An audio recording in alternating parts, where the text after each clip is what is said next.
खबर दर खबर शम्स तब्रेज़ कासमी के साथ। हिंदुस्तान में 3 तलाक देना अब जुर्म बन गया है। 3 तलाक देने वाले मर्दों को जेल की सलाखों में जाना पड़ेगा। पहले की तरह अब 3 तलाक देकर वो आज़ाद नहीं रह पाएंगे। मोदी सरकार जब से इक़्तिदार में आई है वो मुसलसल मुस्लिम फैमिली लॉ में, मुसलमानों की शरीयत में मुदाखलत करने की कोशिश कर रही है और उसी कोशिश का नतीजा ये 3 तलाक बिल है। मोदी सरकार ने सबसे पहले 3 तलाक के मसले को उठाया। वो चंद ख़वातीन जो 3 तलाक को लेकर सुप्रीम कोर्ट में गई थी, अदालत का दरवाज़ा खटखटाई थी, उसकी उन्होंने मुआवनत की, अपनी तरफ से वकील फराहम की और सुप्रीम कोर्ट में चैलेंज किया गया और कहा गया कि मुसलमानों का तरीक़े तलाक हमें सिरे से मंजूर नहीं है। चुनांचे सुप्रीम कोर्ट का फैसला आया जो सरासर गैर इस्लामी था। उसके बाद 6 महीने के अंदर अंदर हुकूमत ने तलाक बिल लोकसभा में पेश किया और एक दिन में आसानी के साथ दिसंबर 2017 में ये बिल पास हो गया। जनवरी 2018 में बिल राज्यसभा में पेश किया गया, लेकिन कांग्रेस की पुरजोर मुखालफत की वजह से बिल पास नहीं हो सका। उस दौरान हिंदुस्तान भर में all India Muslim personal law board की ख़वातीन विंग ने एहतजाज किया, मुजाहरा किया। तकरीबन 200 से ज़ायद मकामात पर तलाक बिल के ख़िलाफ़ एहतजाज किए गए, मुजाहरे किए गए और मुस्लिम ख़वातीन ने साफ लफ्ज़ों में कहा कि ये बिल हमारी शरीयत में मुदाखलत है, हमारे हुकूक़ के ख़िलाफ़ है, हमारे साथ नाइंसाफ़ी है। इस बिल से मुस्लिम औरतों को इंसाफ नहीं मिल सकेगा। इस दौरान हुकूमत ने ऑर्डिनेंस लाने की कोशिश की, लेकिन all India Muslim personal law board के रुकन मौलाना मुफ्ती एजाज़ अरशद कासिमी ने ऑर्डिनेंस को रुकवाने की कोशिश की। वज़ीर दाखिला राजनाथ सिंह से मुलाकात की, वज़ीर क़ानून रविशंकर प्रसाद से मुलाकात की और ऑर्डिनेंस लाने की जो तैयारी हो चुकी थी उसे रोक दिया गया। मानसून सेशन में दोबारा राज्यसभा में बिल पेश किया गया।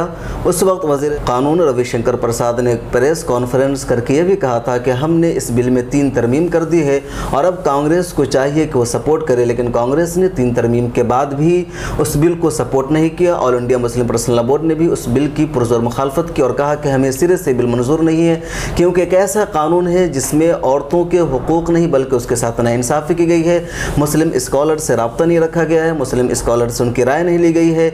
जिसके लिए कानून बनाया जा रहा है उसे नहीं बताया जा रहा है, ना उसे शामिल किया जा रहा है। कमेटी में मुस्लिम पर्सनल लॉ बोर्ड ने सेलेक्ट कमेटी के हवाले करने का मुतालबा किया था, उसे भी सरकार ने मंजूर नहीं किया। बहरहाल मानसून सेशन में यह बिल पास नहीं हुआ।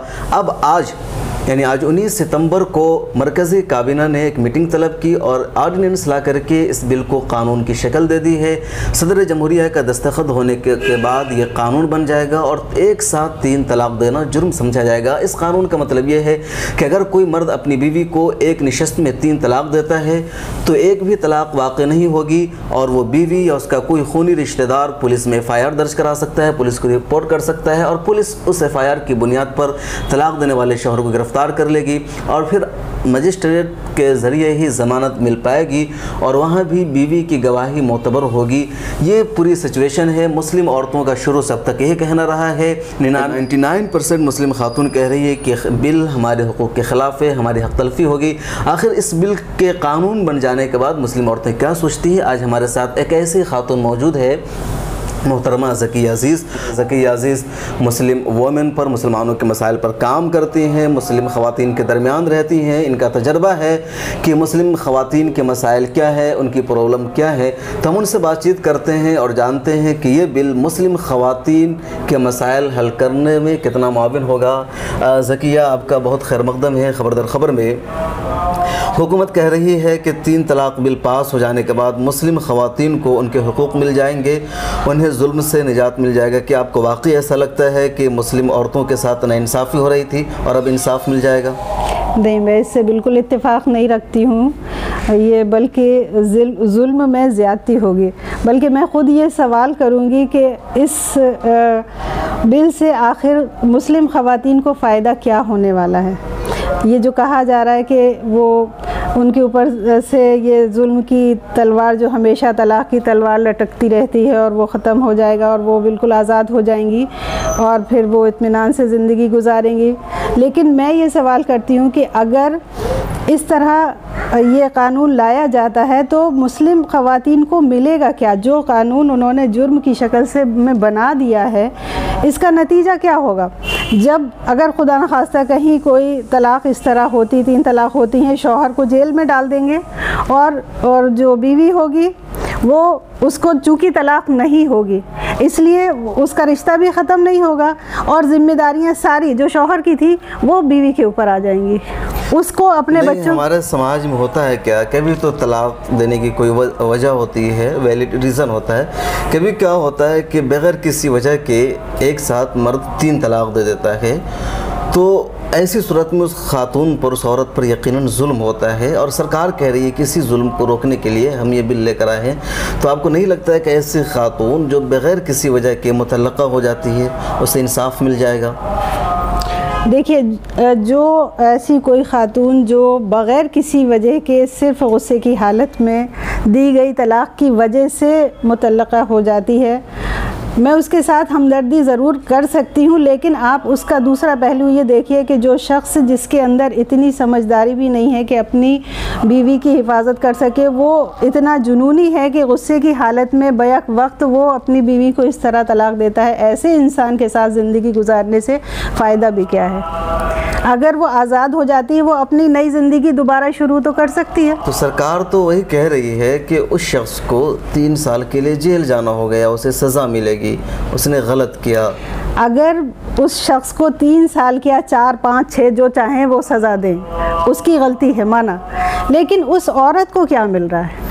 तो आप उसका ताल्लुक तो ख़त्म ही नहीं हुआ। दे दी तो तलाक़ हो जानी चाहिए। बिल्कुल हो जाना चाहिए। बिल में मतलब 3 तलाक़ को जुर्म भी माना गया है और तलाक़ को वाक़ई भी करार नहीं दिया गया कि 3 साल वो जेल के बाद आएगा, 3 साल जेल में रह करके तो मियाँ बीवी का रिश्ता बरकरार रहेगा। जी, ये उसके साथ सरासर जाती है। वो 3 साल जो तन्हा गुजारेगी ये उसके लिए नेमत है या ज़हमत है? मैं आपसे सवाल करती हूँ, मैं नहीं समझती कि उसके लिए रहमत है।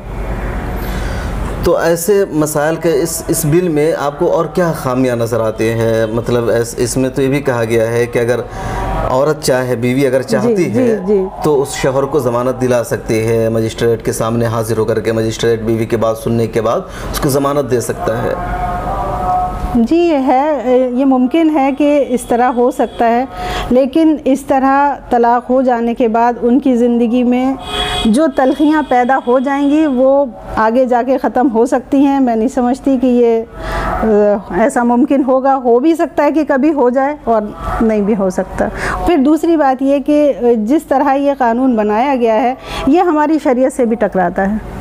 तो जो चीज़ शरीयत से टकराती हो, हिंदुस्तान में मज़हबी आज़ादी हमारा क़ानूनी हक़ है, तो यहाँ के आइन ने हमें ये हक़ दिया है, तो क्यों हम उसमें मुदाखलत कर रहे हैं? तो हमारी गवर्नमेंट क्यों उसमें मुदाखलत कर रही है? बताइए मुझे जी कि जो मर्द एक साथ 3 तलाक़ देते हैं तो उन्हें कोई सज़ा मिलनी चाहिए या नहीं? बिल्कुल, बेशक मैं इस बात को कह सकती हूँ कि उनको सज़ा मिलना चाहिए और ये चीज़ जो है इस्लामी शरीयत में जायज़ नहीं है। 3 तलाक़ एक साथ देना इस्लाम में बिल्कुल पसंदीदा नहीं है और ये गुनाह का सबब है।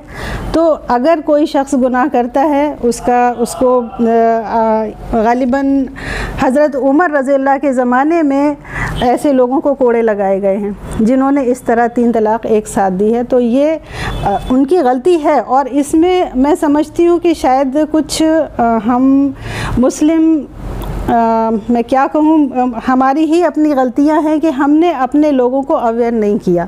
ये चीज़ अगर हमारी आवाम को मालूम हो कि 1 तलाक़ देने से भी तलाक़ वाक़ई हो जाती है तो शायद इसके परसेंटेज में बहुत ज़्यादा कमी वाक़ई हो सकती है, लेकिन आवाम को यही मालूम है कि 3 तलाक़ दो तो तलाक़ होती है और बस जब गुस्सा आता है और लोग उसका गलत इस्तेमाल करते हैं। खातून है, मुस्लिम औरतों के साथ मिलकर अब काम करती हैं, तलाक़ की जो वजह होती है क्या होती है? मतलब किस बुनियाद पर तलाक़ दी जाती है?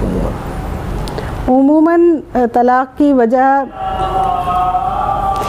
शौहर का बढ़ा हुआ गुस्सा होता है और ऐसे वक्त में औरत की गुस्से को बर्दाश्त ना करना, उस वक्त अगर वो खामोशी इख्तियार करे तो मैं अक्सर मेरे पास ऐसी ख़वातीन होती हैं और मैं उनको बताती भी हूँ और समझाती भी हूँ कि अगर आप उस वक्त को उन घड़ियों को अगर आप टालना चाहें तो ये आप उसमें काफ़ी हद तक कामयाब हो सकते हैं। लेकिन जब आपस में आर्गुमेंट होता है तो दोनों में कोई भी खामोश होने को तैयार नहीं होता, जिसका नतीजा आखिर तलाक़ के अल्फाज तक पहुँचता है। अच्छा, तलाक़ के लिए हमेशा मर्दों को ज़िम्मेदार ठहराया जाता है कि उनकी वजह से तलाक़ हुई।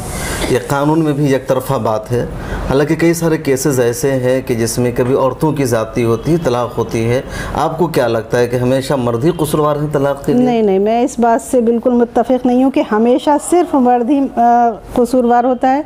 गलतियाँ दोनों तरफ से होती हैं। हाँ, कभी जुल्म मर्द भी करता है, ये बात मैं मानती हूँ कि अक्सर मर्द की तरफ से जुल्म होता है, लेकिन सिर्फ उसी की वजह से तलाक़ होती है, मैं इस बात को नहीं मानती। बहुत सारी ख़वातीन भी मिजाजन ऐसी होती, जैसे मैंने अभी कहा कि वो खामोश नहीं होती और इतनी बहस को आगे बढ़ा देती हैं कि फिर मर्द का गुस्सा हद को एक इंतहा को पहुँच जाता है और फिर वो नतीजा तलाक़ की शक्ल में आता है।